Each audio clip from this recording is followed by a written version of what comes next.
आज की कहानी जीजी विशा। सुबह से 1 मिनट का भी टाइम नहीं मिला सपना को।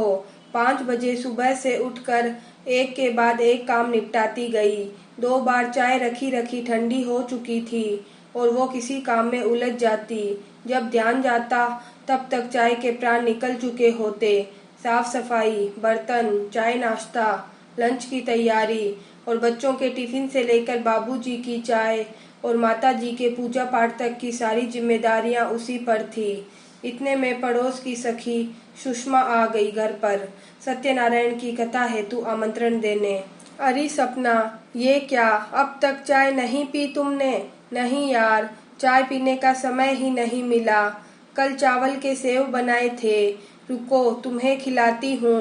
तुम्हारे साथ मैं भी खा लूंगी, ऐसे तो फुर्सत मिल नहीं पाती। हाँ ठीक है, बना लो चाय, कहकर सुषमा बैठ गई।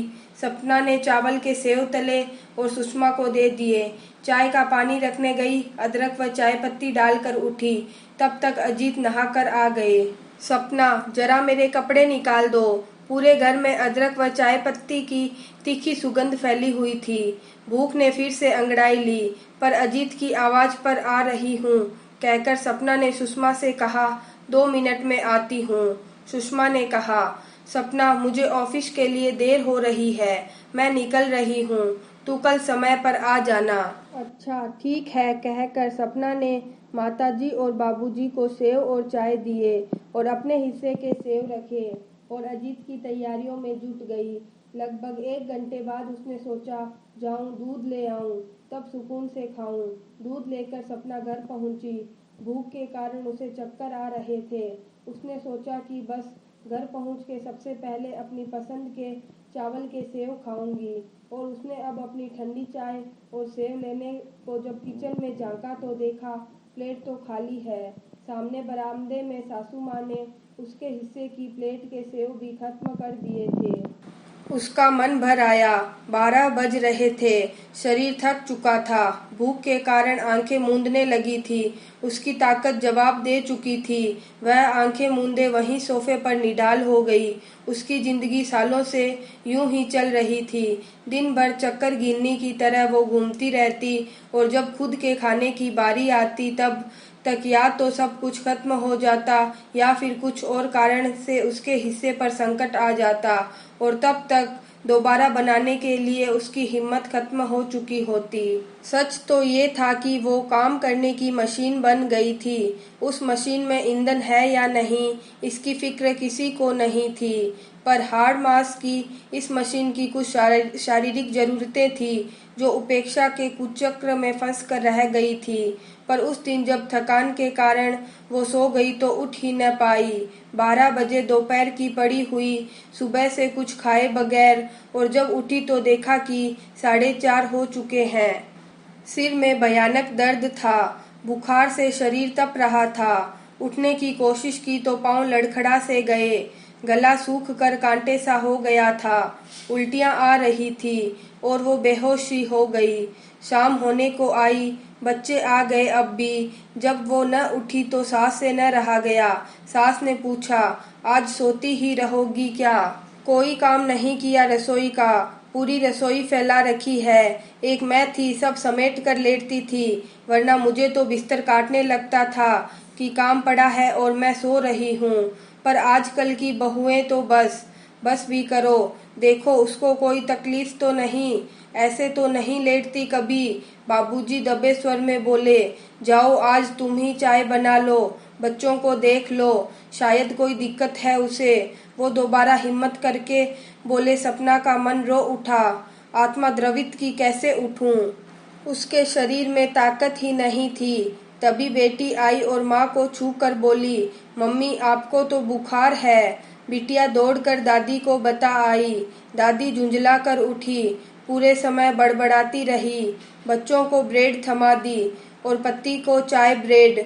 अजीत आए तो भी वही हाल, सबने ब्रेड चाय से काम चलाया, पर सपना को पूछना ही भूल गए। अजीत कमरे में आए। क्या हुआ तुम्हें? कुछ नहीं, फीवर है। दवा खाई? नहीं। वो सुबह से कुछ खाया नहीं था तो खाली पेट कैसे? क्यों सुबह से कुछ खाया नहीं? करती क्या हो तुम दिन भर? अरे काम के चक्कर में भूल गई। चक्कर आने लगा तो उसकी बात बीच में ही काट कर काम, फिर काम का ताना। हर वक्त तो तुम बीमार रहती हो, जाने कितना काम है तुम्हें। अरे सारी औरतें घर पर काम ही करती है, तुम कोई अलग नहीं हो। महीने के 20 दिन तुम बीमार रहती हो और दोष देती हो कि काम के कारण तुम बीमार हो। अब एक काम मत करना तुम, सब तुम्हारे बिना भी जी सकते हैं। पहले कैसे रहते थे सब? सबकी करता धरता तुम ही हो क्या? सपना चुप, सोचने लगी। आज मैं काम नहीं कर पा रही, इसलिए ही तो इतना सुन रही हूँ। क्यों बीमार पड़ गई मैं? क्यों शक्ति नहीं उठने की? क्रोध में उठने की कोशिश की तो फिर दर्द की एक लहर ने उसके शरीर को कंपा दिया। उसने हार कर सब निश्चय त्याग दिए और निढाल सी पड़ी रही, मानो अजीत के शब्दों ने उसे और घायल कर दिया। उसे याद आने लगा वो पल जब वो मायके में बीमार होती थी तो पूरा घर, माँ, बाबूजी, भाई बहन सब उसकी चिंता करने लगते थे। जो उसकी इच्छा हो वो बनाती थी माँ, और बीसों विकल्प देती थी कि लाडो ये खा ले, ये मत कर, वो मत कर, लेटी रहना, उठना नहीं। बाबूजी दफ्तर से आते ही कमरे में आकर पूछते, दवाई खाई? माथा छूकर देखते, सब याद आता रहा और आंखों के कोर गीले हो उठे। किसी तरह शाम का इंतजाम हुआ। होटल से रोटियां खरीदी गई और सबने दूध, घी और गुड़ जिसको जिससे मन था उससे खाया। सासू ने देखा तो एक रोटी मात्र बची थी। किसी को ध्यान ही नहीं आया कि अभी तक सपना ने कुछ नहीं खाया है। अजीत ने झुंझला कर कहा, अब नहीं जाऊंगा मैं ढाबे पर दोबारा। सपना सब कुछ सुन रही थी और सोच रही थी कि मेरा हिस्सा। क्या इस स्थिति में भी मुझे बिना काम किए अपने हिस्से का निवाला खाने का भी अधिकार नहीं? तभी बेटी कमरे में एक रोटी और गुड़ लेकर आई और सपना को देकर कहा, मम्मी ये रोटी बची है, खा लो। बेटी के ये शब्द उसे लग से गए कि चलो शुक्र है, किसी ने ये तो सोचा कि मम्मी ने कुछ नहीं खाया है। अपने हिस्से की उस कीमती आखिरी रोटी को सपना जल्दी जल्दी मुंह में भरने लगी। उस रात बहुत दिनों बाद उसने अपनी डायरी खोली, क्योंकि मन की बातों को किसी से बांटना था। दूसरे दिन सुबह उठ गई और अजीत उसे डॉक्टर के पास ले गए। डॉक्टर ने टेस्ट वगैरह किए, कहा बहुत कमज़ोर है ये।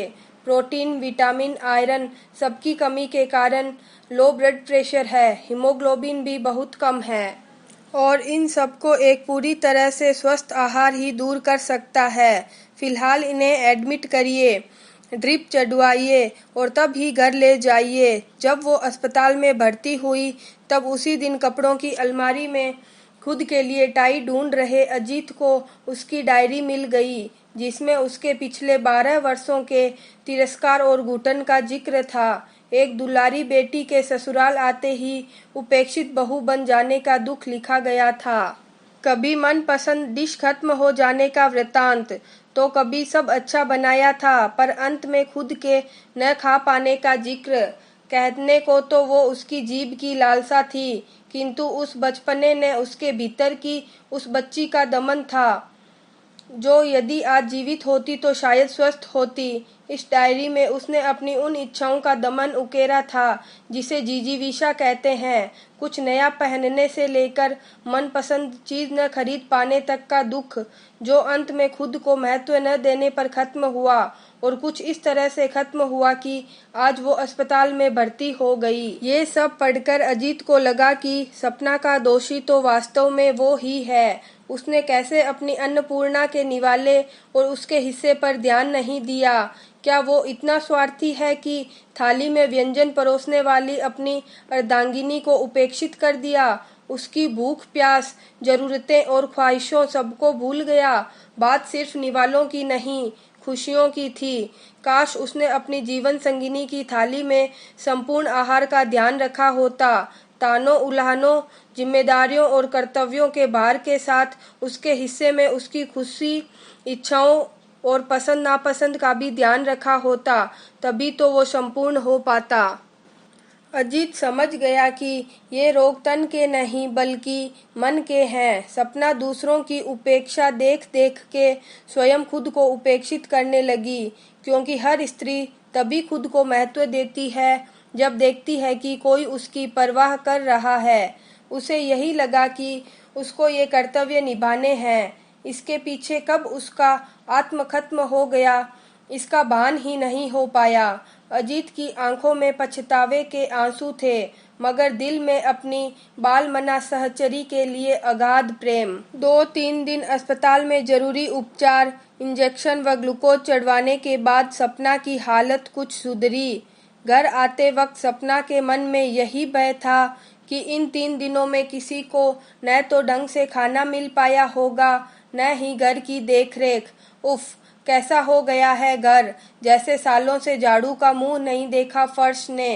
गंदे कपड़ों का अंबार और बेतरतीब फैला हुआ घर, कहीं रसोई में खुले डिब्बे और फटे पैकेट के ढेर। सोच सोच कर सपना का मन व्यथित था कि अब कैसे क्या करेगी वो। घर में घुसते ही चकाचक चमकती फर्श ने उसका स्वागत किया। रसोई घर में करीने से सजा कर रखे डिब्बे व चमकते साफ बर्तन, सलीके से सजे हुए बैठक वाले कमरे के सोफे व कुशन उसका स्वागत करने को जैसे हाथ जोड़े हुए थे। उसने अविश्वास से अजीत को देखा, मानो पूछ रही हो, अरे ये किसने किया। अजीत ने मुस्कुराकर इशारों में ही उसे आश्वस्त किया, हाँ मैंने ही किया। सपना भौचक्की सी घर देखती रही। तभी अजीत ने फ्रिज खोलकर कहा, चलो सपना, सबसे पहले तुम जूस पियो, उसके बाद हम शाम को खाना खुद बनाएंगे तुम्हारे लिए, वो भी तुम्हारे पसंद का। सपना को विश्वास नहीं हुआ कि ये उसकी आंखों का धोखा है या सच। ये क्या कह रहे हैं आप, होश में तो है। मेरे होते आप काम क्यों करेंगे, वो कहने को सोच ही रही थी, पर होठ खुले ही नहीं उसके। तब तक अजीत ने जैसे उसके मनोभाव पढ़ लिए। अरे सोच क्या रही हो, जूस पियो, पूरे 12 साल बाद होश में आया हूँ, अब ये गलती दोबारा नहीं करूँगा। अरे नहीं, आप पी लो जूस, 3 दिन से कुछ खाया पिया नहीं होगा ढंग से।